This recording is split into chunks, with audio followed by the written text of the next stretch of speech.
So I'm going to do like a little bit of an overview of just what happens to us as we age. There's some not so great things that can happen with our bodies. And then I am doing an overview. I could find about 6 of the most popular type of digestive issues that can happen as we age. So we're going to talk a little bit about those in detail. So thank you for having me. I would have to say that my passion with nutrition at this moment in time has been with babies. So switching and doing a presentation on a different topic was exciting and a little bit different for me. So I may not know the answers, but I can certainly find the answers for you. So if at any time there's an answer or a question that stumps me, I will definitely follow up and find out the answer for you all. I am the only dietitian on the community wellness team at the moment, so I am the only one who does public health. And a lot of my job lately has been to be redeployed to do a lot of our COVID vaccines and our flu clinics. So actually, a lot of you do look familiar to me, so that's exciting.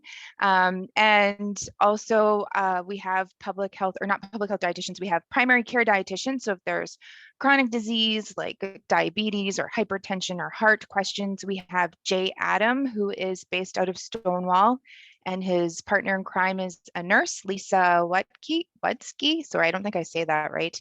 And they're both here in Stonewall. So that's also self-referral. And then if you have more questions specific to something other than diabetes, heart health, or anything like that, we do have Amanda Gemmel here, and she does see outpatients out of the Stonewall Hospital. So there's lots of options for people if you do want to end up seeing a dietitian one-on-one.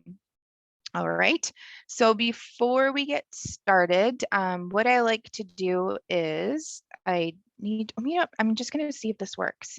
Yes, okay, perfect. I switched it to the actual full screen. So this is our land acknowledgement. This image is courtesy of the Archives of Manitoba. So we here in the Interlake, or where I am in Stonewall right now, we're on Treaty 1, 2, 3, and 5, and on the homeland of the Métis Nation. Instead of just reading like the land acknowledgement, I like to share a little story about myself and what this treaty means to me specifically. So back in 2006, my dad was doing our genealogy and he found out that we're Métis, and I had no idea, and I don't think he knew either. So he just thought he would do this. He retired, thought it was something fun to do, and then found out that we have Métis background. So I've just been really trying to figure out what that means for me. I have 2 children now, they're 9 and 6, and they just got their Métis cards. So that's very exciting, and really just excited to see that in school and in the education system that they're learning about residential schools and learning about things that I didn't learn about growing up. So when I was a dietetic intern, we got to do cultural awareness workshops, and I found out that the last residential school closed in 1996, which is when I would have been in grade 10 or 11, I can't remember, but that actually blew my mind because I thought it was something that happened in the 60s. I didn't realize that it's something that had happened in my own lifetime. So just having those conversations with my kids and then just really embracing our Métis heritage and trying to find more out about it has been something that's been a really exciting journey for me. And certainly with my job, I'm able to take many courses with learning on what it means to be Indigenous and how to look at racism and colonization in the healthcare system and trying to figure out how to navigate that in a way that's more appropriate to serve the folks of the Interlake Eastern Regional Health Authority. So that's my little blurb. But today we're going to talk a little bit about healthy eating first, and just again, the changes that can happen as we age. So healthy eating is not just, there was this way of like, okay, here's the food guide. You need to eat 4 servings from this, 6 servings from that. It needs to be green, it needs to be orange and all these things, right? So really now we're looking at healthy eating as more than just that. There's a lot of cognitive behavioral approach to if we want to make changes to how we eat. There's a lot of emotional eating that we do. There's a lot of things surrounded around food that is not just eating, right? So if I asked everyone out there, like, why do you eat? I often don't hear people saying for survival, for nutrition, to live. It's usually because I'm bored, we're celebrating, It's time to eat because my medication is making me eat right now, because I'm visiting with people. So there's a lot of other reasons why we eat than just to live. So healthy eating is having a positive relationship with food. So what is your own relationship with food? Do you think that you have a healthy relationship with food? If there's any way that you're eating in a way that you might think is problematic for you, then to just kind of look at, well, why am I eating to the point that I'm feeling stuffed all the time? Or why, when I go over to, I'll say Dana, because she's my coworker, when I go over to Dana's house and she puts out a tray of dainties, I feel like I need to eat them all to be polite, even though I'm not hungry. So it's just looking at, where do these ideas come from? We have a whole entire program called Craving Change that looks at why we eat the way that we do and helps people identify ways that they might find that they're eating in a way that they don't like, and how we can use tools in the toolbox to try to change some of that. So healthy eating also means enjoying a variety of balanced food choices. So there is more of the buzzwords right now around nutrition are food neutrality. So it's not looking at, this is good for you, this is bad for you. It's really looking at how can all different types of foods fit into healthy eating for you. So what does that mean for someone, right? So it's more of an individualized look at food versus a blanket statement. So for example, if you're looking at little kids and you're telling them like, oh, you need to eat all your vegetables before you can have dessert. Well, now we're putting, I guess, significant emphasis on eating the vegetables first, and then we're rewarding them with a treat after. So it's just really trying to look at, well, food is food. They all have nutrients. Some we can eat lots of, some of them we just might not eat as many of. So it's just food neutrality, lots of information out there. If you want a presentation on that at another date, I could certainly do that. It's a whole other topic. It's looking at the 80-20 rule. So 80% of the time, eating as healthy as you possibly can, or eating foods that you think are healthy for your body. And 20% of the time, just forgetting about it, right? Like, okay, I'm going to have a donut. No big deal today. That's going to be okay. So trying not to have these emotions or these feelings or that feeling of guilt attached to foods that we're eating, which is really hard to do, but it can be done for sure. We want to think about food as our fuel source and a way to keep our bodies healthy. We need to eat food to provide those essential nutrients, right? So those nutrients that will help us being the best that we can be. So it can contribute to your best possible health. Okay, and then why does our healthy eating, or what changes to our healthy eating as we age? Well, there's lots of different things that change as we age, and then it definitely will affect the way that we eat. So I'm going to look at physical changes that happen as we age. Management of health conditions, or certain health conditions can certainly change the way that we're eating. And of course, medication interactions. So there's lots of medication out there, and they can certainly change how nutrients are absorbed in your body, or they can actually interact with some of the vitamins and minerals that you're trying to absorb in your body. So looking at what medication am I on, and how does that affect my eating? So first, with physical changes, something just to be aware of. So I don't know if any of you have noticed, like as we're getting older, we're just not being able to lose those extra pounds that we would like to. I hear people talking, I think the first year of COVID, it was the COVID 10, then it became the COVID 15. Now it's the COVID 20 and more. So it's these extra pounds that we're putting on, right? So our metabolism actually does change as we get older. So there's actually a 0.5% decrease in our metabolism every year on average. So gradually we will burn fewer calories year to year. We're more likely to experience joint problems, which might affect our mobility. So when we talk about, going out and being active as much as we can, that's not always an option for everyone, but we do have other options that we can do. So maybe we're doing seated exercises instead of going out and running around.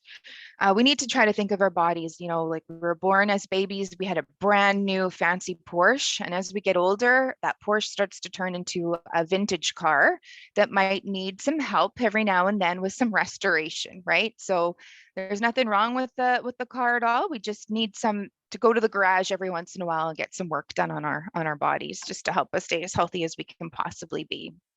Our bones and muscles need more nutrients. once we're over 50 than before as well. So often the calcium and vitamin D recommendations do go up once we're over 50, and I'll talk about those in a little bit too. Typically with our diet changes or physical changes, our appetite can change. So as we get older too, our sense of taste and smell will actually change, and this will affect our appetite. So our taste buds will start to not taste things as strong as they used to. So if we're not tasting things as strong as we used to, or enjoying the taste of things as much as we used to, we just might not feel motivated at all to eat them anymore, right? Another change that can happen too is just cooking can be totally different depending on where you are in your life cycle. So if you were someone who recently was working and has a family of four and you're feeding all of them, and then you've retired and the kids have grown up and moved out, now you've gone from cooking a family to cooking just for two people, and then sometimes it's just going to cooking for one person. So that can be a huge change, and that whole idea of cooking for one or two can be very overwhelming for some folks. So then they just don't feel like cooking that much anymore, and they fall into what we call that toast and tea trap, where we're just not really looking at, eating all these vegetables and fruits and all these other things and just being like, well, I'll just have some toast. That's all I feel like is toast and tea, right? So we're missing out on a bunch of nutrients when we do that as well. So lots of things change, schedules change, life demands change, and that will just affect, again, how much we eat and when we eat too. So in my life right now, I mean, we're a busy family and we're like, hey, eat breakfast at 6:30, then it's lunchtime, then it's dinner time, then there's bedtime snack, then kids are in hockey. It's just a complete gong show. We're rushing from one place to another and just trying to schedule it all in. I look at my mom who sleeps until 10 and calls me at work and she's like, oh, I just woke up. What are you doing? I'm like, I've been up for 7 hours already. So it's just these different types of schedule changes do affect when we eat and how much we eat too. Some of our other physical changes can happen with our oral health. So any issues with our oral health can make eating painful or uncomfortable and can certainly influence our appetite. So when we're thinking about, if you have dentures that aren't fitting properly, or I know I needed a root canal a couple of years ago and I was in so much pain that I couldn't eat for days until that tooth was taken care of. I luckily at this age and stage have benefits, but when I listened to my mom who's like, oh, did you know that it's this much money to go and even get a teeth cleaning? That's a lot of money. So there's other things that we think of that might affect how often we go to the dentist and get our teeth checked out. And that can also then affect how much we eat. Dry mouth can affect taste, chewing, and swallowing issues as well. So certain medications can cause dry mouth, as well as when we get older, we're just not producing as much saliva in our mouths, and that can definitely change how much we eat. And when I think about medical conditions, things like dementia or Parkinson's, or if we had a stroke, or if we have dysphagia, all these things certainly will change how much we're eating as well. So some of our immune system changes.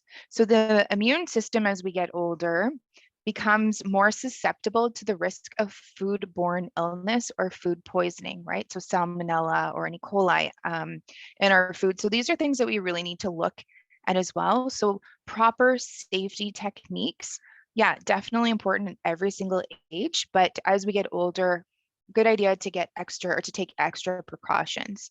So buying a meat thermometer if you can, and really checking the doneness of your food, thinking about cross-contamination, maybe doing like a little food safety course, just so that you're very much aware of things that can and should not be done in the kitchen. I'm also a certified chef, so I did work in the industry in kitchens for 8 years, and some of the things I saw in the kitchen were like, I call them the horror stories, the kitchen horror stories, right? So just really knowing, like if I'm using a cutting board and I'm cutting raw chicken on there, well, I need to wash and sanitize that before I cut lettuce on there, or have a completely different cutting board for meat versus your vegetables and fruits, those types of things. So some food safety there is really important. As we get older, when we do get sick, it typically hits us a lot harder than if we're younger too. So just thinking about the foodborne illnesses. Sometimes too, if you have Like if eyesight's a problem, like so you might have a meat thermometer, but you might not be able to see what that number says. So potentially getting a meat thermometer that can show it in large display or digital display, or if we need to get a magnifying glass or something on that thermometer too, just to make sure you can see those numbers. Okay, and then there is management of course, health conditions. So when we think about that fast furious Ferrari, or that Porsche that we have as our bodies when we're born as babies, and then start thinking about the jalopy, we start to have, we need an oil change every once in a while. We need the battery to be recharged or replaced. So these are our medical health conditions that happen as well. So we're at higher risk for chronic health problems. So diabetes, high blood pressure, high cholesterol, osteoporosis. These are all certain things that can definitely change how much we're eating or when we're eating. Other conditions, and I'll talk about these ones because these are more a little bit about what we're supposed to be talking about today, or what I asked to talk to you about today. So heartburn, the GERD, food sensitivities, COPD, diverticulosis, and other things can also affect how we're absorbing nutrients and how much food we're eating as well. Okay, so the other thing too to go along with our medical health conditions, of course, would be our medications again. So we might need to take certain medications to manage chronic health conditions. And some of these will cause your appetite to go down, or they might cause your appetite to go up. Some can also interact with certain food and nutritional supplements. So if I think about warfarin, it's I can never say the proper name, Coumadin, which is another word for it. I don't think I'm saying that right. But if you're on that medication, then it's advisable to stay away from grapefruit because that can interact and cause the medication not to work properly. It will decrease your body's ability to metabolize the drug. You might also need to maintain a steady level of vitamin K because there's warfarin and vitamin K can interact as well. So those are vitamin K is usually found in spinach, kale, or other leafy greens. So just things to be aware of and reading, when you get those information from your pharmacist, and certainly talk to your pharmacist about medications because they know more than anyone about medications, but you could certainly talk to them about, well, what are some of these things that I might be doing or eating or taking, and how will they affect the nutrients that my body needs to be nice and healthy, right? So just looking at those nutrient medication interactions because they are certainly out there. Okay, so that's just a quick little overview of why we're paying attention to things. And I can send out this presentation after. Joy, I see you taking a picture, a screenshot there. I can send out the presentation to everyone if you would like. So we're going to just talk about some of these common digestive issues. So there's diverticular disease, inflammatory bowel disease. That includes both Crohn's and colitis. There's IBS, which is irritable bowel syndrome, celiac disease, GERD, which is that gastroesophageal reflux, and then there's lactose intolerance. So we're going to go just do a quick overview of each of these as well. I'm just going to check the time. Okay. So diverticular disease, what is it exactly? So I have up on the screen there just a little picture.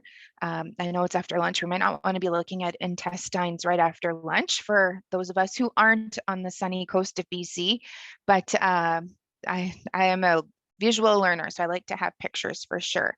So diverticular disease includes diverticulosis and diverticulitis. Okay, so diverticulosis means that you have small pouches that are in your colon, in your large intestine.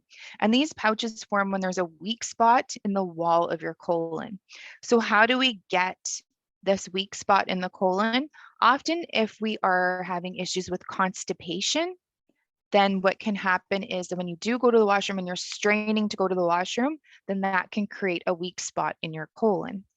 So the symptoms that are related with diverticular disease is, the most common one I would say is actually not having any symptoms. So that's where it gets a little bit tricky.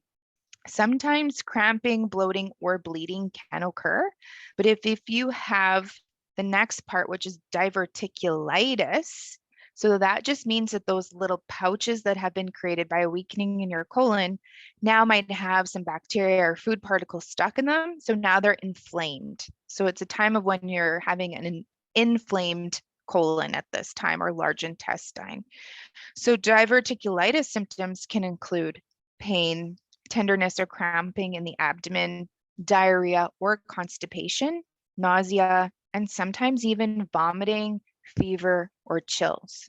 So when we are having what's called flare-ups, we might not actually be able to be eating food, our regular diet, right?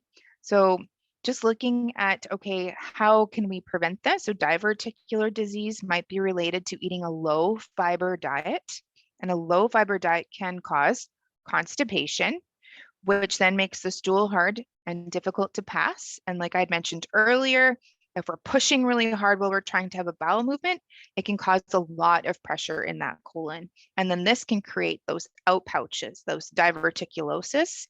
And then if food particles get stuck in those out pouches, they can get inflamed. And then that is diverticulitis. So the ITIS is a medical little thing that we put on the end of a word, which means inflammation, right? ITIS means inflammation of. Okay. So how do we prevent or manage diverticular disease?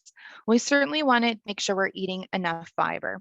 And if we decide to increase our fiber, definitely important to go slow. So, be like, okay, well, tomorrow, now all of a sudden I'm going to have 20 grams of fiber. Well, that might be something that won't work for you because it can create constipation. So we want to increase our fiber slowly. Certainly looking at where do we get fiber from? So it would be from our whole grains, our legumes, so our chickpeas, beans, lentils. Also get our fiber from nuts, seeds, but mostly vegetables and fruits, right? So there's lots of fiber in vegetables and fruits. The fiber in vegetables and fruits can help prevent diverticulosis, and they can make the symptoms of diverticulitis less severe.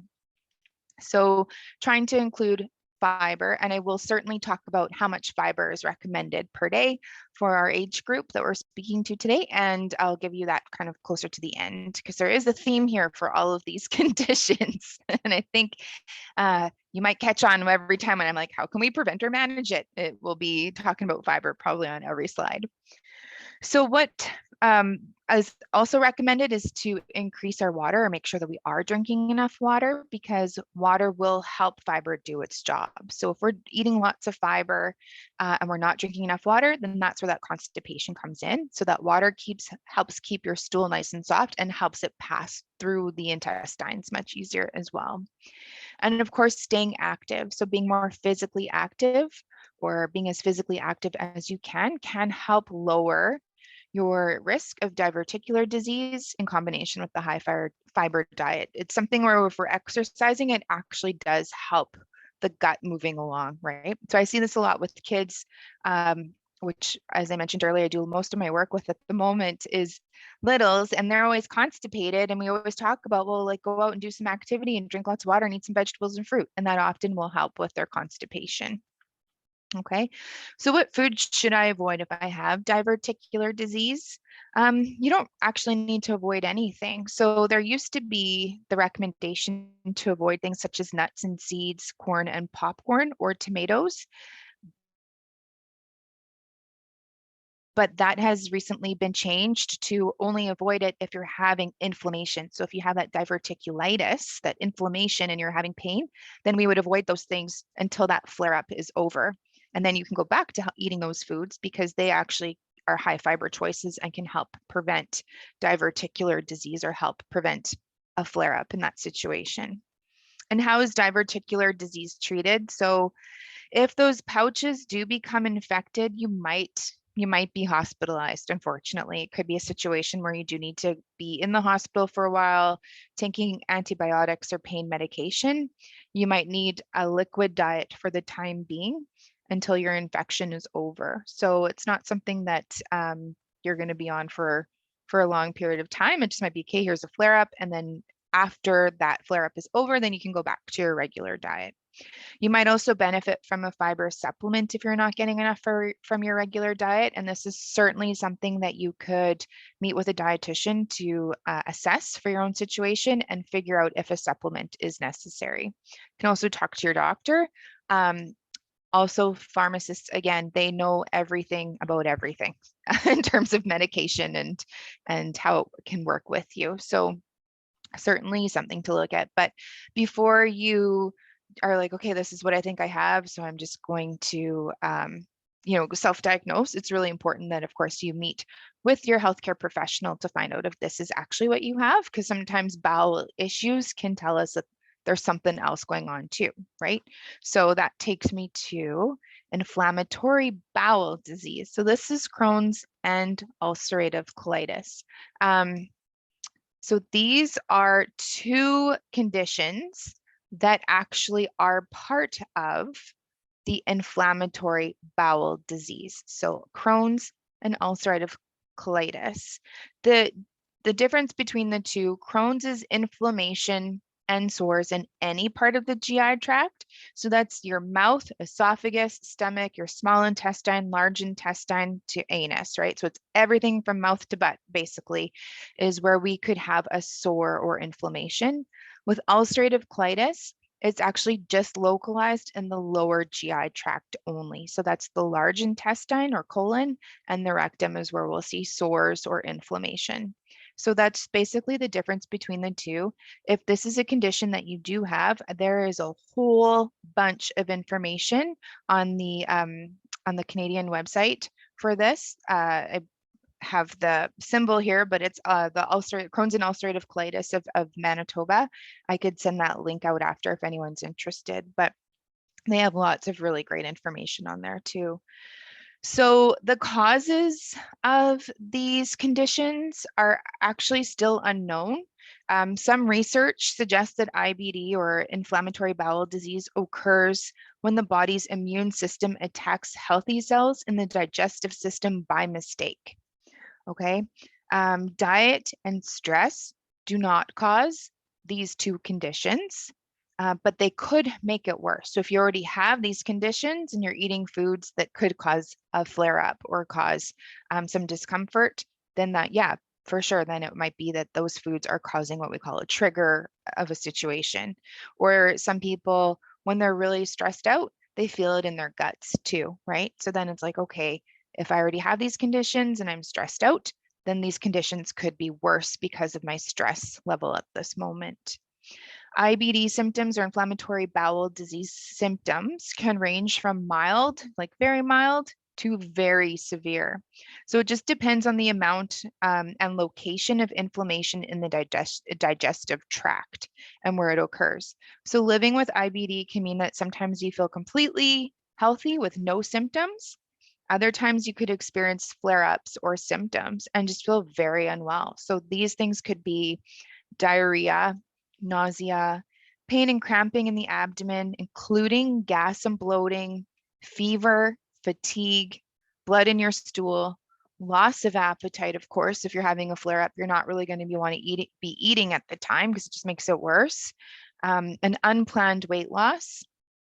And over time, if you have lots and lots of flare-ups in a short period of time, your body might not be able to absorb the vitamins and minerals that it needs for proper growth and proper health maintenance. So it could reduce your bone mineral density, which then can put you at greater risk for broken bones. So really, if anything like these symptoms are going on, then that's when we should seek a healthcare provider. Definitely most important if you're experiencing diarrhea or vomiting with fever. If you have a lot of pain in the lower abdomen, or if you have a little bit of pain that's just always there and you just feel like you're not ever pain-free, then that's something I would definitely go and talk to a healthcare provider about. For sure, blood in the stool, because that could also mean other things are going on, right? So that could also be a sign of colorectal cancer. So we really want to make sure if there's blood in the stool to get that checked out. And of course, if there's an unplanned weight loss. So if you're just losing weight and you don't really know why, it could be because of Crohn's or ulcerative colitis, or it could be something else. Often we see lots of weight loss when there's a new diagnosis of cancer too. So just, always going, not saying that weight loss, unplanned weight loss is cancer, just saying always going and talking to your healthcare professional to really figure out and pinpoint why these things are happening to you. So again, how do we manage IBD, inflammatory bowel disease?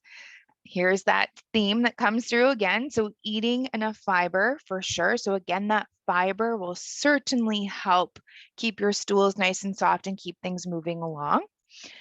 The other thing too is avoiding sugary drinks and limit alcohol and caffeine. So often we'll see that alcohol and caffeine can create a lot more digestive issues or can cause flare-ups or make flare-ups even worse. Try having small snacks and meals during the day. So going from, the 3 large meals a day, or sometimes just 2 large meals in a day, trying to have 6 smaller meals in a day, then that can have a bit of a nicer effect on your tummy issues, right? So it's just not giving a whole bunch of food at once, it's giving a little bit at a time, and then time for your body to absorb everything in a way which can create less bloating and discomfort for sure.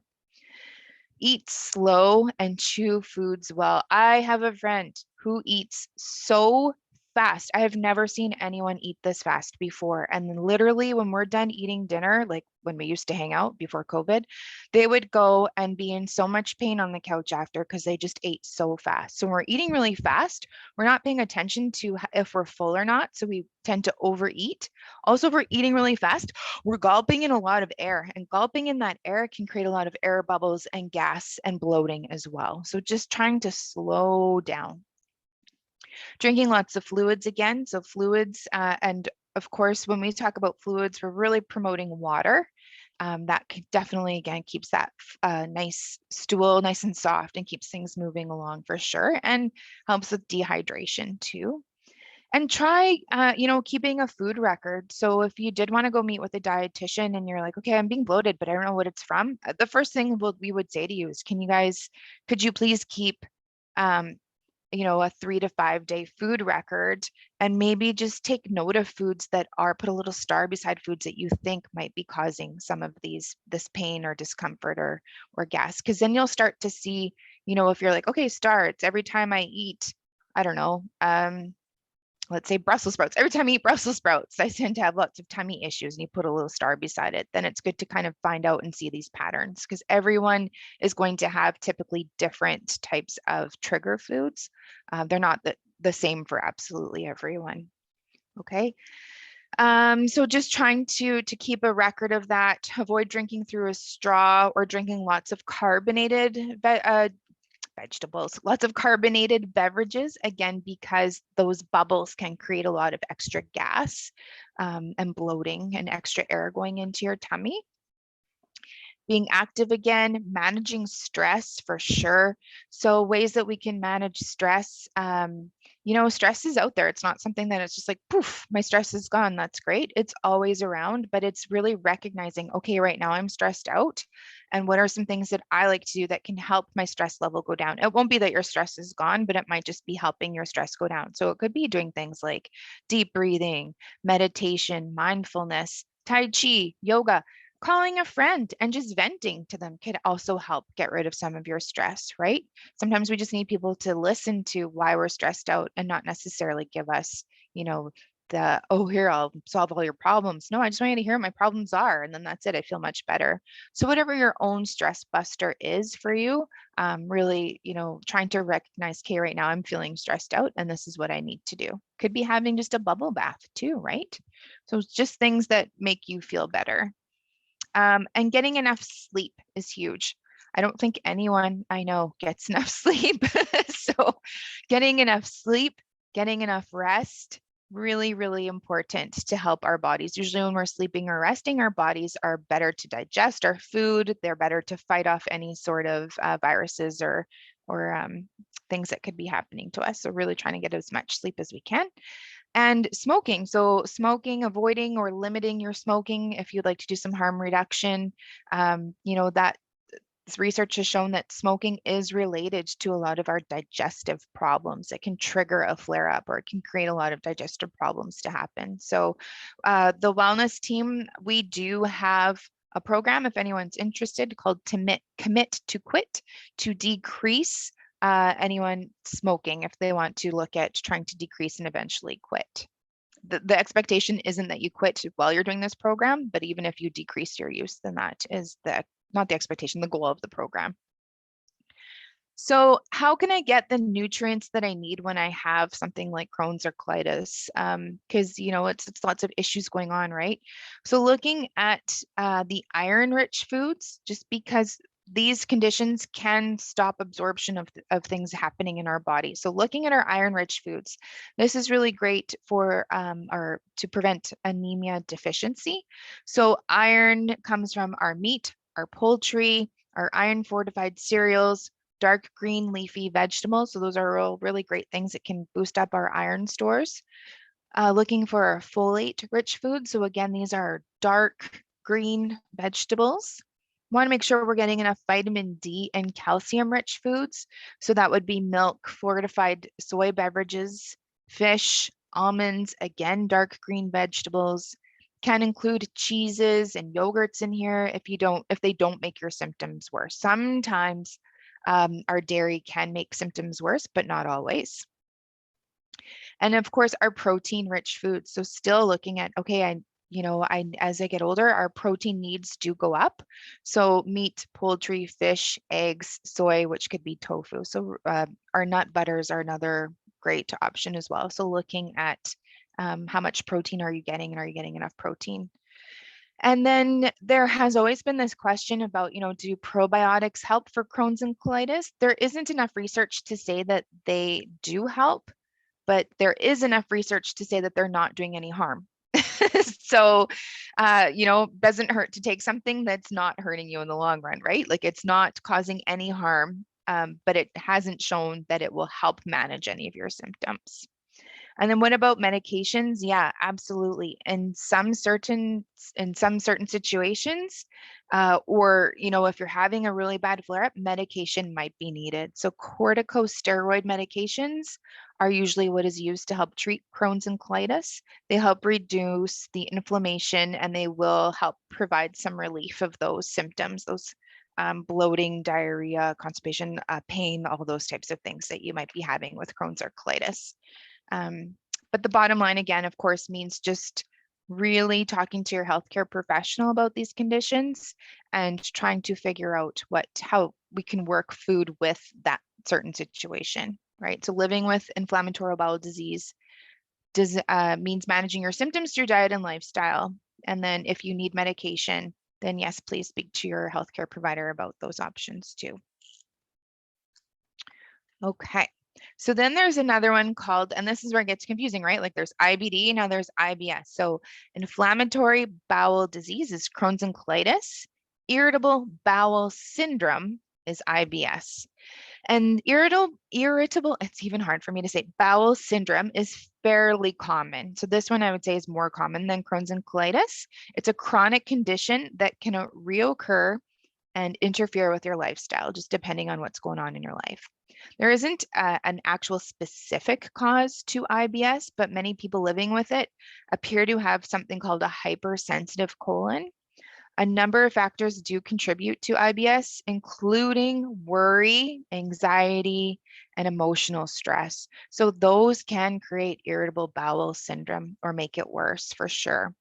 So they can cause, when we're really stressed out, that can can trigger a colon spasm and any sort of symptoms associated with IBS, which again are the abdominal pain, cramping, bloating, changes in bowel habits. So from a sudden onset of diarrhea to all of a sudden being constipated, right?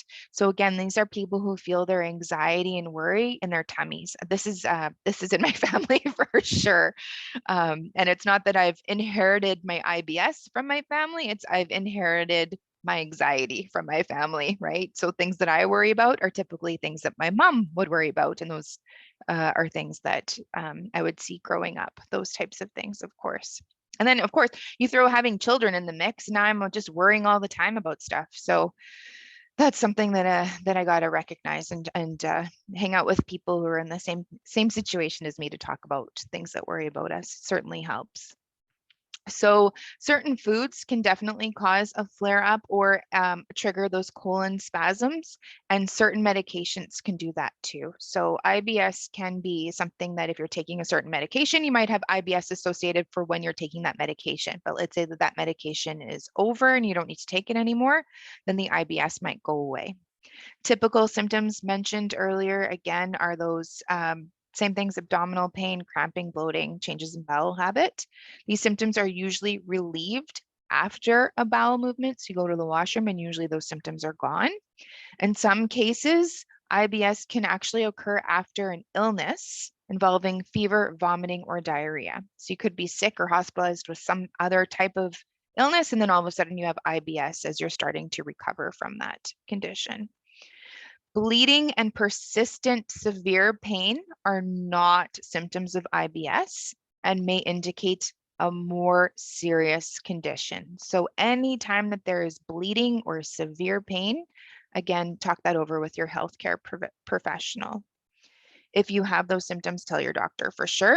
And then definitely talking to your doctor before you start any kind of treatment. Okay, I see a thumbs up. Is that a question?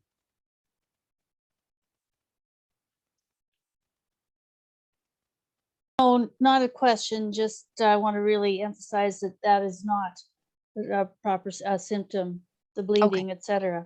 It's definitely not a symptom of something that you should let go.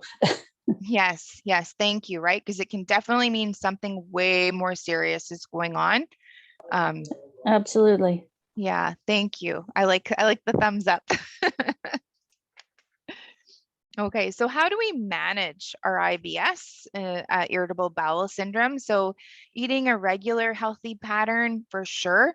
So that's something just to help, prevent these symptoms from happening.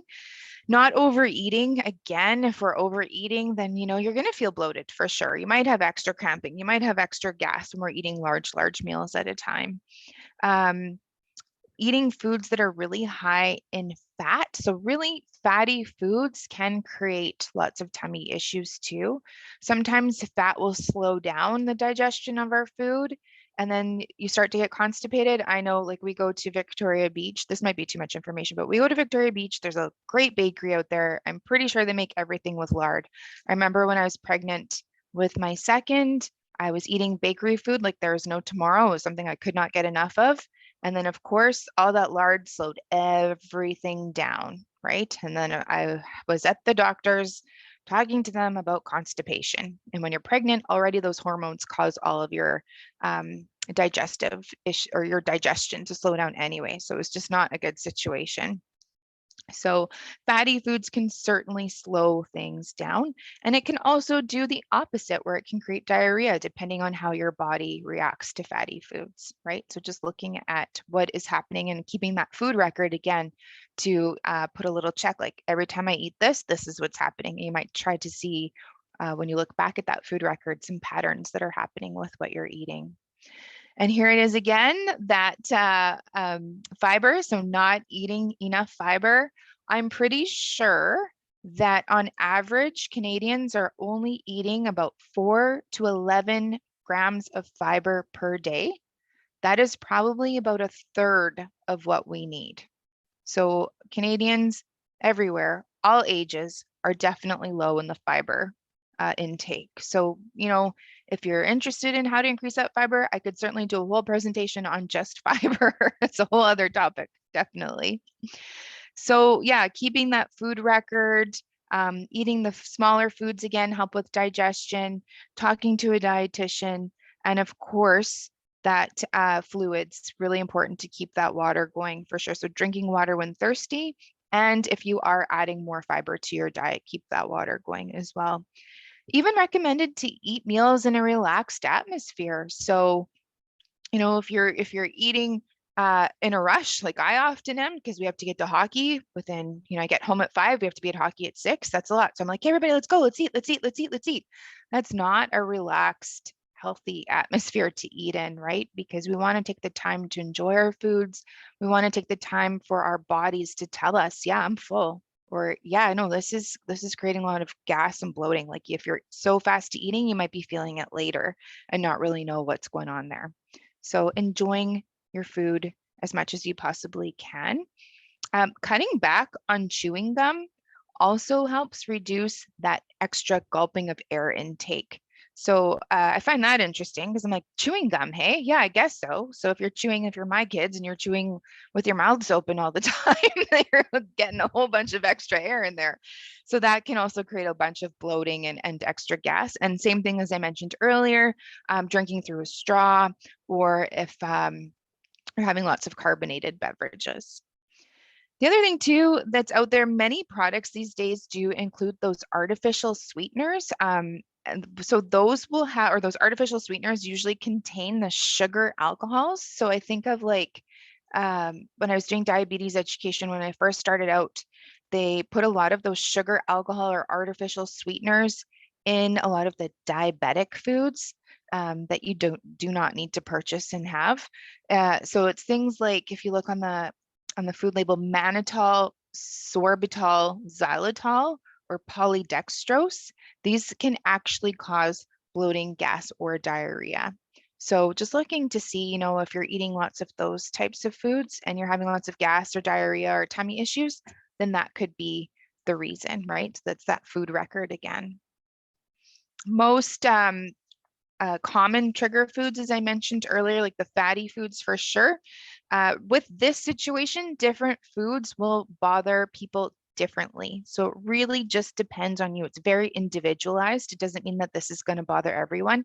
These are more common, but there might be just a specific food that really bothers you. But then your friend who has IBS is like, oh, I can eat that, no problem, right? So again, just really trying to keep that food record. The most commonly caused or the most common foods are again those fatty foods, those gas producing foods, alcohol, caffeine, lactose, wheat, and then I have high fiber foods, question mark, question mark, question mark.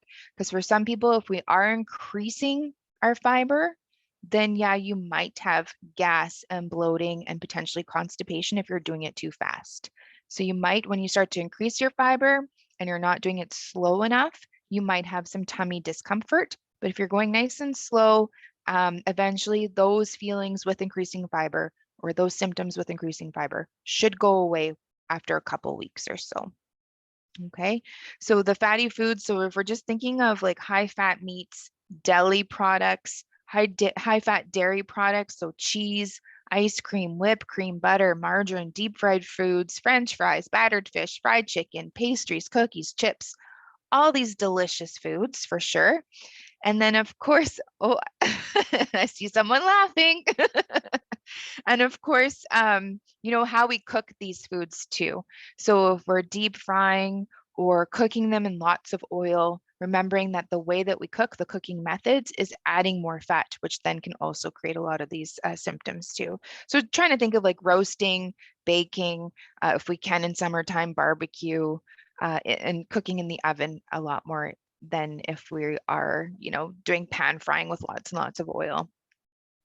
Gas producing foods are typically beans, Brussels sprouts, onions, celery, carrots, had no idea about that one, cucumbers, raisins, bananas, prunes, and wheat. So these can create excess gas and bloating. So again, just writing down in your food diary or food record, yeah, this one is a problem food for me.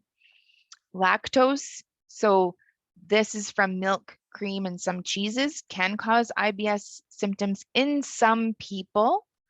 Milk products may cause fewer symptoms when eaten in smaller amounts or when eaten with other foods.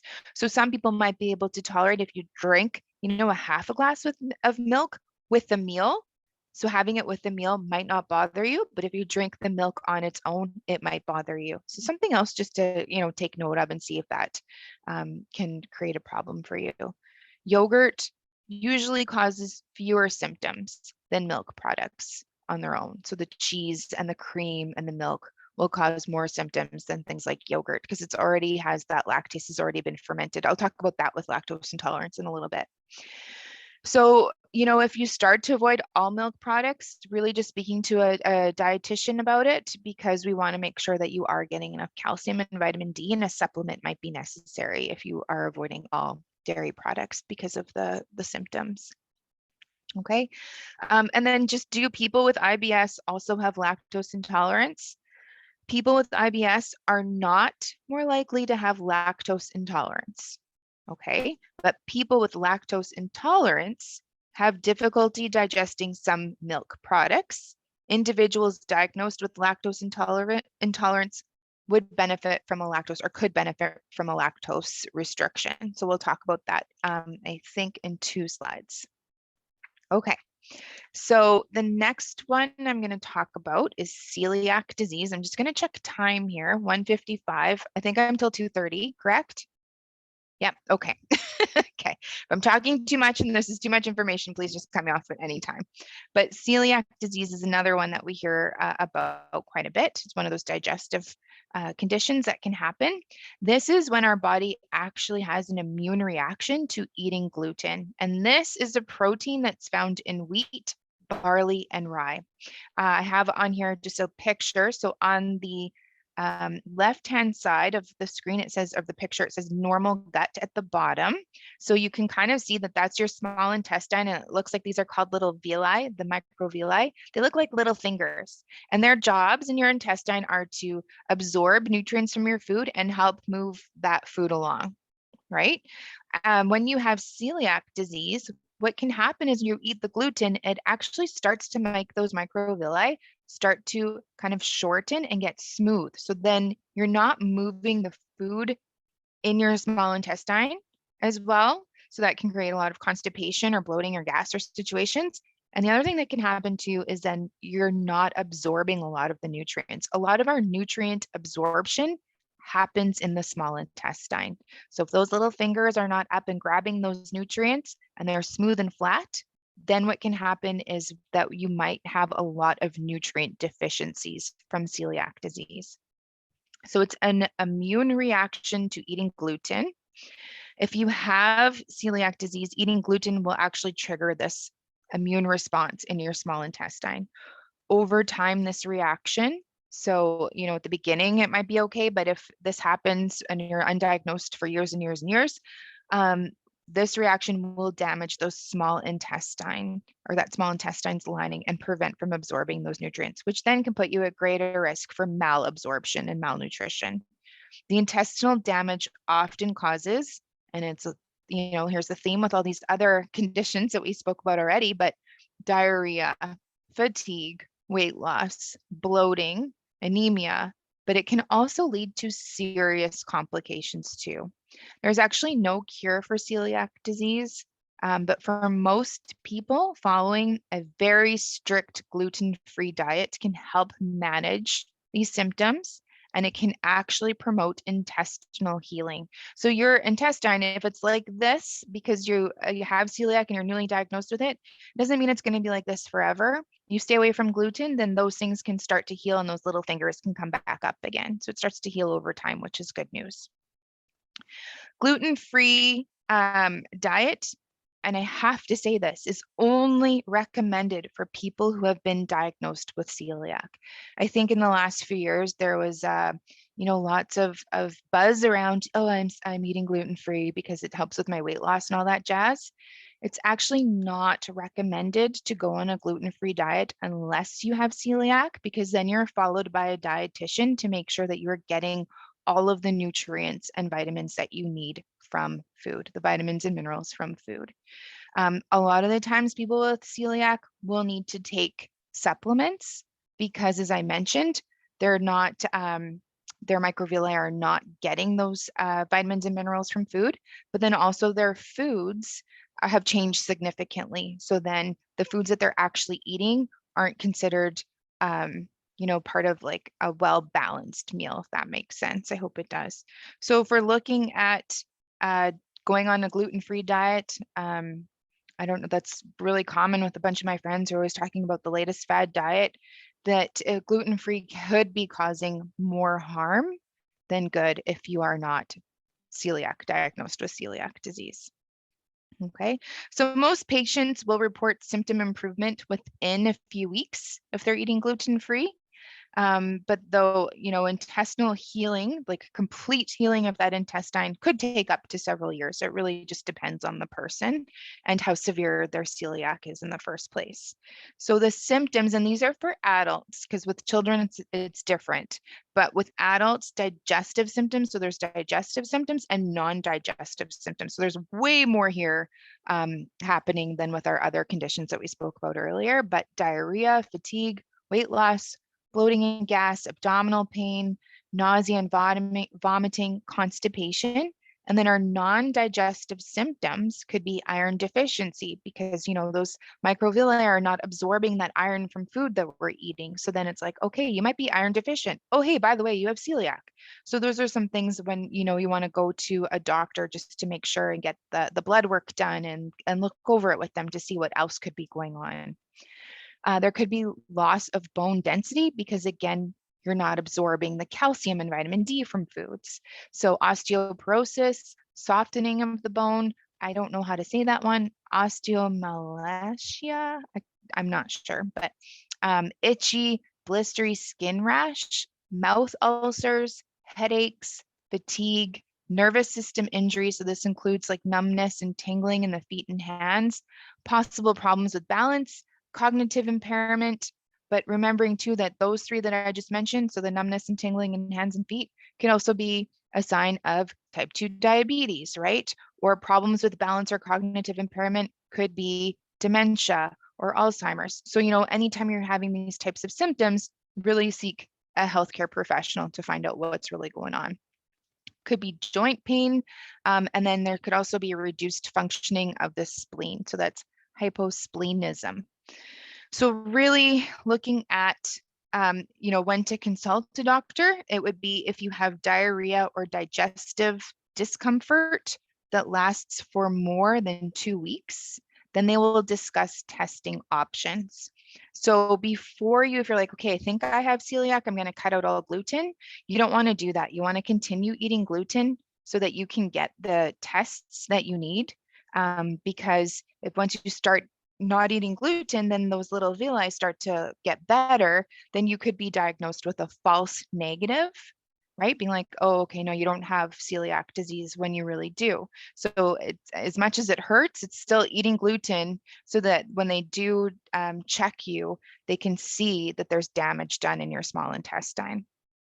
So diagnosis, again, many people with celiac don't actually know that they have it. There's 2 blood tests that can help diagnose it. So there is a serology testing, which looks for antibodies in your blood. And then there's genetic testing, which tests for human leukocyte antigens.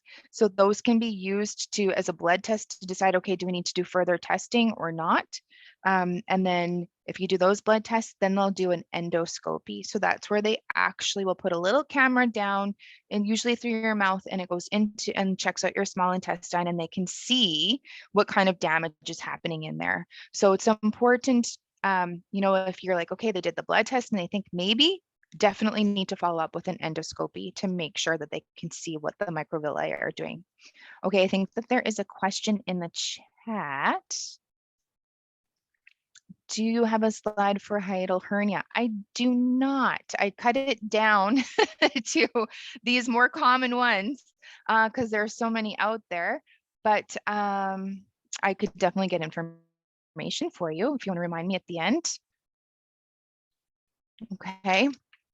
So I hope that that makes sense for gluten and celiac disease. I think I only have 2 more left, and that is gastroesophageal reflux disease. And then I also have lactose intolerances. These are the most common ones, but hiatal hernia, for sure, something that I have heard and have seen. I think my mom even had it. So I have lots of information that I can certainly send around. If everyone is interested, I can send it to Joey and then she could send that out to everyone since I don't all have everyone's email address. Does that work? Okay. For sure. And I can also include my email address on that. Well, it will be if you just forward on my information, then the person who is asking me about this directly, then you can also just reach out to me one-on-one if you would like. Okay, so I think I have to close the chat to go to the next slide. Oh, brother. Nope. Here we go. Okay, there we go. Had to close the chat to get to the next slide. So this is GERD, or gastroesophageal reflux disease. This is a condition where basically like the stomach contents start to flow back up into your esophagus. And it usually, like there is a muscle. So when we're eating our food, there is a muscle that actually closes when we eat. And what happens is that this muscle starts to loosen over time. And then when that happens, it relaxes or loosens over time, then that's where we have that chance of that reflux coming back up, that stomach acids coming back up into our throat, which is not a nice feeling. So it can cause things like heartburn, usually the most common, bitter taste in your mouth. Oh, I think I went too far. Sorry about that.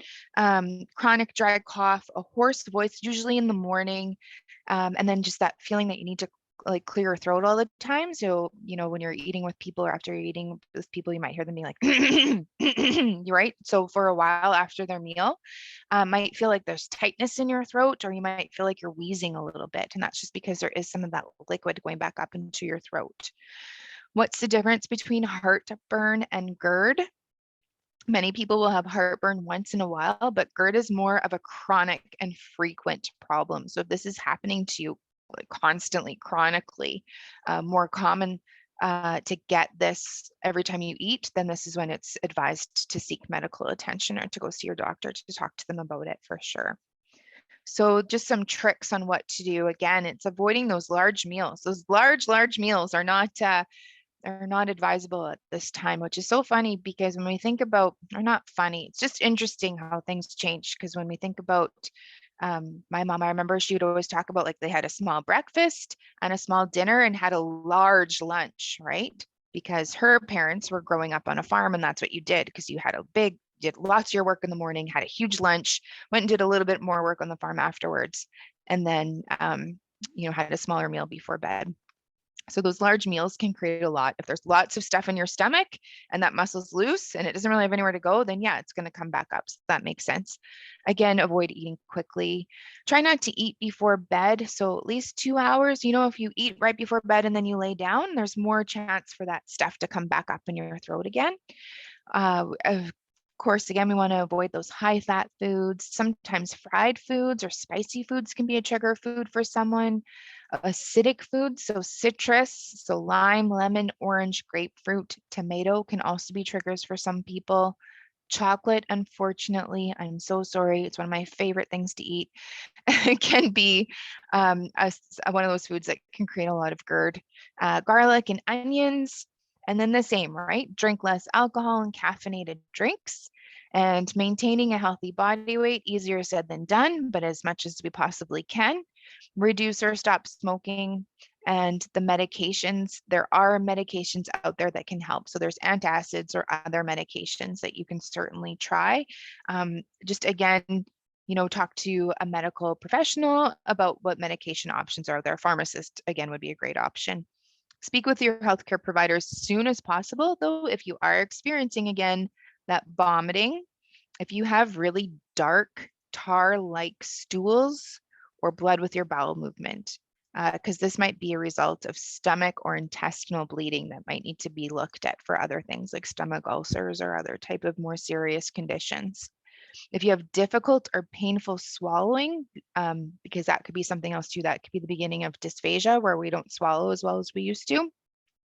And of course, that unplanned weight loss. So anytime we're losing weight and we don't know why, that's a signal to go and meet with your doctor and get some blood work done and get some things checked out.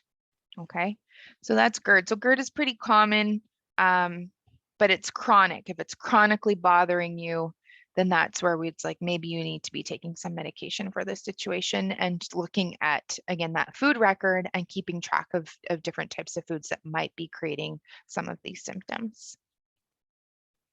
And then our last one here is lactose intolerance. So yeah, it's interesting because my mom, she was talking to me about, she's like, well, I could always eat lactose and now I can't anymore. And I don't know why, I don't know what's going on. So it is something, like when does this happen? When do we start getting lactose intolerance? You don't see it a lot with like kids, and you don't see it a lot with 20, 30, 40-year-olds, but then all of a sudden 50 plus, we start to see it again. So what is it exactly? It's impaired ability to digest lactose, which is a sugar that's naturally found in milk and dairy products. So when we eat lactose, our body normally makes this enzyme called lactase. And lactase's job basically is to help break down the food, the dairy, the lactose, and get rid of it and break it down for us. So lactase is made by the cells in the lining of the small intestines, which makes sense because that's where a lot of our digestion happens and a lot of our nutrients are absorbed. But what happens is as we get older, that enzyme production isn't as much as when we were younger. So that lactase production will decrease with age. Sometimes we'll see lactose intolerance or decrease in the lactase production after an illness, an injury, or surgery involving the small intestine, right? So if there's some sort of damage going on to that small intestine, that also makes sense because that's where that enzyme is produced. So if something has happened to your small intestine, that might not be producing the lactase enzyme as much, the job of lactase is to help break down the lactose, okay? So symptoms, again, same idea, abdominal pain, bloating, gas, nausea, and diarrhea. These all typically happen though fairly quickly. So within 30 to 2 hours after eating dairy. So if you're taking your food record and you're noticing like, okay, every time I drink milk or every time I eat cheese, I am in the bathroom with lots of issues, an hour and a half every time after. It can happen with some people, it can happen really quick, like a lot faster. One of my friends, it happens like literally the second he eats dairy. But really just on average 30 to 2 hours after eating dairy. Okay. So sometimes, among the diseases associated with the kind of lactose intolerance are celiac disease. So it can be associated, but not necessarily meaning that it's going to happen. Bacterial overgrowth and Crohn's disease. So treatment of the underlying disorders might actually restore the lactase levels and improve your symptoms. And that makes sense with celiac disease because where does that damage happen with celiac disease of the microvilli? In the small intestine, right? So as that microvilli starts to heal and get better over time, then your small intestine might start making more lactase, that enzyme lactase, which helps digest the lactose found in our dairy products. Okay, and without the lactose from the dairy cannot be broken down, which causes the fermentation of the sugar in the intestines. And this is why we start to have some of these symptoms. And as I mentioned earlier, sometimes people with lactose intolerance can handle a small amount of milk or cheese, or they might eat it with a meal and it would be okay. Whereas if they eat it on their own, just by themselves, it's not okay. Or you might be able to eat dairy products such as cheese or yogurt without discomfort. And that's because these foods are made using fermentation process that breaks down a lot of the lactose in milk already. So it breaks it all down for us, so our body doesn't have to break it down. Your doctor can confirm diagnosis of lactose intolerance with a clinical test. So again, that would be something that you would go back and have some testing done to make sure that it is lactose intolerant that you do have. So after you would drink something containing lactose, so milk, for example, and they would take a sample of your blood and they would start to look at the glucose levels. If your glucose levels do not rise, it means that your body isn't properly digesting and absorbing the lactose. So then we start to look at, okay, well, what's going on here? Why is your glucose level not rising after you're having these things? And then it just cues us to look for other types of things that might be going on. One of them might be lactose intolerance. Okay, so if you are having these, if individuals with lactose intolerance consume lactose containing dairy products, then that's something just to look at and to again look at that food record and really take note of what's happening to you right after. And then usually the idea is to avoid it, or you can take the enzyme, like you can take Lactaid pills, which have that enzyme in there. So you would eat those pills with your dairy products, and then that enzyme's already like in that pill to help break down the lactose when you're eating it. So really, there are things that can be done to help with this. Okay, so are there any questions on all of those conditions that I went through already? I just have like a few more slides of overview, but I want to make sure that I answer any questions. I was just going to talk about the Canada's Food Guide next, but I want to make sure that this all makes sense because it's quite a bit. Okay, so I have a question in chat here. Hold on, let me just, okay. Is there best practice when planning meals, specifically mixing carbs, protein, and vegetables into one meal, or are they best eaten separately? Example, should you eat meat, sorry, oh my gosh, eat meat with veggies only, carbs with veggies only, or does it matter as far as digestion and healthy eating goes? It doesn't matter. In fact, some nutrients help us absorb other nutrients first. So if you look at if you needed to increase your iron absorption, sometimes if we're eating, so there's two types of iron. There's heme iron, which is from our meat products, and that is what our body absorbs really easily. And then there's non-heme iron that we get from our non-meat products. So that would be like our chickpeas, beans, lentils, those types of things. If we're eating vitamin C, which comes from a lot of our vegetables, with our non-heme or heme iron products, the vitamin C actually helps absorb all of that iron. So it is good to eat things in combination for sure. There isn't really, we just talk about eating a balanced plate, trying to get all the nutrients, and I can show you that on the next slide, where it's just the new food guide where they do look at, oh brother, here we go. Here we go. The new food guide where it looks and shows you, just trying to eat a combination of all these different types of foods, really focusing, I think we're still so low on fiber and we're still so low usually typically on vegetables and fruits. And we tend to eat a lot of meat and potatoes. So looking at, how can I make more of a balanced meal when I'm eating my foods? One thing I will mention that I see more typically with kids than with older adults is kids will drink tons and tons and tons of milk, and then they don't necessarily want to eat anything else. So with calcium, it can, if you're drinking lots of dairy with your meals, calcium can actually stop or lower the absorption of iron from our meat products or non-meat products. So that's where we'd start to see like iron deficiency, but that's more common with kids. As we get older, we don't typically drink lots of milk and then not want to eat the rest of our meals. That seems to be a little's problem. I hope that did that answer your question? I'm sorry, I kind of went on a rant there.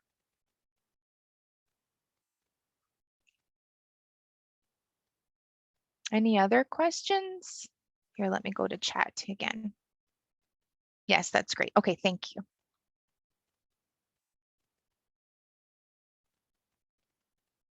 So are you all familiar with the new food guide? No? Okay, a little bit, yeah. Well, because you're all here, that means you all have internet access anyway, so that's great to know.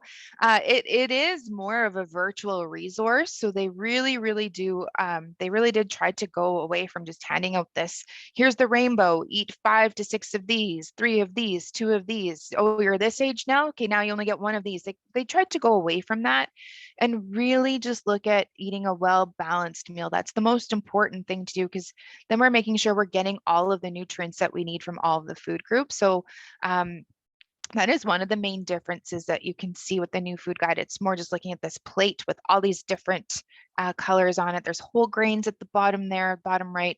There's proteins at the top right, and the left whole entire side of the plate is vegetables and fruits. The other thing with the Canada's Food Guide is they started to create other things. Like, as I mentioned earlier, there's other things that change our eating patterns and help us eat more or help us just be a little bit more healthier when we are eating. So being mindful of your eating habits, right? So that's really that cognitive behavior approach to change. So, why am I eating this way? Why am I going up for seconds when I just had dinner like 30 minutes ago? Things like that. Really pushing cooking more often at home if we can, versus buying things. I mean, we live in a world now where everything is very processed and ready to go. My coworker Jay, he likes to talk about Cheerios, how basically they've been chewed up and spit out for us already, and then we eat them and it goes through us real quick. So when things are more processed, there's usually not a lot of fiber in them. There's usually a lot of fat added to it, lots of sodium, and we'll tend to typically be hungry a lot quicker because if you think of like that oatmeal, like eat your damn oatmeal from when I remember as a kid, that one commercial. And it was, the oatmeal is full fiber. It's something that we're chewing. Our body is taking the time to break it down. So we stay full for a lot longer versus if you have like the instant oatmeal, you rip open that package and you eat it. I've had one of those. And I'm like, well, that wasn't enough. So then I'll have another one. Like I'm eating a lot more of the instant stuff to feel as full as if I had the actual food that looks like it's from the land. So cooking more often, enjoying your food, really taking the time to enjoy it. It should be a happy process of eating. It should be something that you do enjoy. If you're not enjoying your food, then I would like to know, well, why not? And what else is going on in that situation?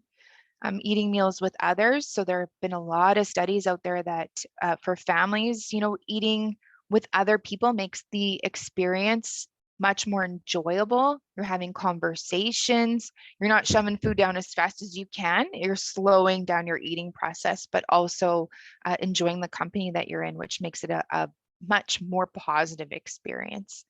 Joy, sorry, did you have your hand up? No, I'm just thinking, well, we have about 10 minutes left. Okay. And you've given us a lot to digest. And good one. But a couple of things. Do you need PowerPoint to see this presentation? Nope, I can send it in a PDF. Okay, that would be great because Okay. I think it's really worth everybody going through it at their own pace. And I really like the pictures. Having the pictures is good. There's just other things I think we can really go forward and have more presentations and more understanding. So maybe if you want to kind of wrap things up, or does anybody have a question that has to be dealt with today? Okay, so someone just wrote on here, can you talk about oil fat as healthy, or should we be afraid? I don't see oil or fat on the Canada plate. Okay, yeah, so fat is certainly important to have. Again, it just comes down to the amount of fat. So then we also talk about, like, is it plant-based fat versus animal fat? So if you have a heart condition or high cholesterol, those types of things, then it is advisable to either decrease the amount of animal fat that you're having or switch to the plant-based fat. So that is a really individualized question.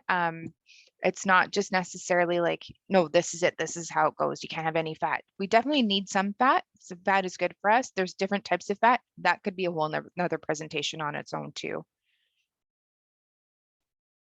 I think it's on like if you go on the Canada's website and you click around, it will talk about just having it in small amounts, just like the old one did too. You can still have it in small amounts, just not too much of it.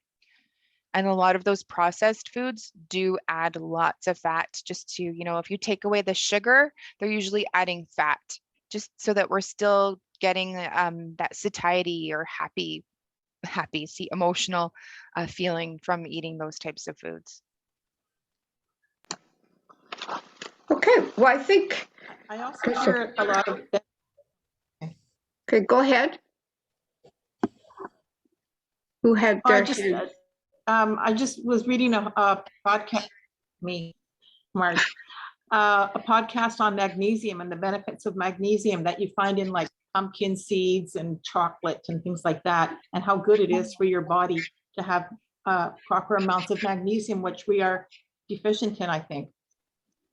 Like we as in Canadians, or we as in older adults? I think as in probably as Canadians, I think, or maybe adults, I don't know. Okay. Yeah. So if we're eating like the well-balanced meals that's recommended with Canada's Food Guide, you should be getting all of the nutrients that you need. So that's the recommendation, to eat that way to get everything that we do need, to not be deficient in things. There is a lot of studies out there that foods that are high in magnesium can actually help with high blood pressure. So is that called the DASH diet, I believe? So sorry, I'm a little bit rusty on that one, but it's just looking at where do we get it from? Typically lots of vegetables and fruits. So that is, if we're thinking, yeah, we're deficient, it's probably because we're not eating enough vegetables and fruits in the first place. I just want to say something. My father had all kinds of issues with food. And he used to say, and I agree with him, that you cannot study nutrients individually. It all has to be part of a total diet. Yeah, I think You that's can't look at great. magnesium, for instance, or calcium, or say that, it's either good or bad or whatever. And Yeah. it's most likely available in proper amounts if you're eating a balanced diet. Yeah, absolutely. I would say that the one thing that we're really not getting from our diet would be vitamin D, right? So that's the one situation that I would really look at, where do we get our vitamin D from? Typically the sunshine. Well, we're not all living in BC where it's sunny right now. Cloudy today. Or cloudy today. Well, you know what? It's actually really sunny out here right now, but it's like minus 4,500 with the windshield. So, we're not outside. We want to get our arms and legs exposed for an hour to get enough vitamin D, but then we don't want to do that because we want to make sure that, we're putting on our sunscreen because of skin cancer, right? So vitamin D is something that I would certainly recommend to look at. Are we getting any from our diet? If we're not, then typically we would need to supplement with that. I think milk is the only thing that has vitamin D added to it, and then the rest of the stuff, it would be probably a supplement. So for over 50, the recommendation is 800 international units per day, but you could, like, the highest amount that you could have is 4,000. So Right. yeah. Well, if you're not drinking a lot of milk, you have a big problem with vitamin D. Yeah, and there's not tons. Like, we're definitely not getting enough if we were drinking 3 cups of milk a day anyways, right? So Right. yeah. I like your dad. I like that he said that. Okay, well, I think maybe we should wrap it up now, Sure. but I Yep. think if you can send out that presentation and then I can forward it. Also would like people to give me feedback on this. Anyway, we see each other almost every morning, some of us, through email for sure. And then we can we've just started the conversation and we can go ahead and see what else do we really want to know, because that food interaction is really a good one. And I really thank Caroline and for putting that together, because that was a really, really good presentation. A very thorough, but with lots of questions. Is that me or is that not me? Right.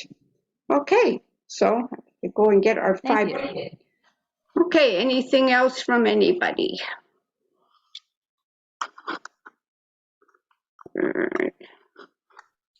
Okay, well, we'll leave it at that. Say thank you again, and thanks for being part of it. Thank you very much, Caroline. That was a wonderful presentation, and definitely, yes, there's a lot more to talk about. Absolutely. Yeah, you're welcome. Thank you for having me. There was just one quick question. How do we get a visit with a dietitian? I just put the phone number. We have our wellness person, Teresa. She takes our phone calls and she'll direct you to the proper person for whatever needs you have.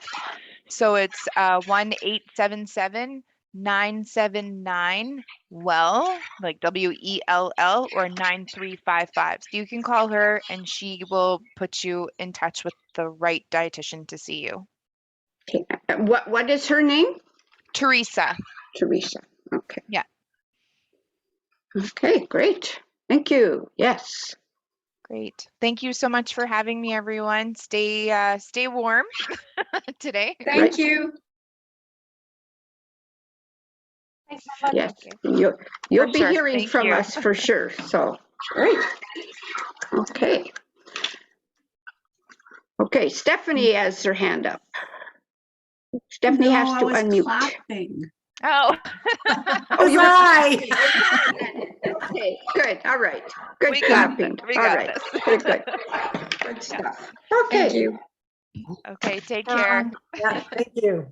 thank you.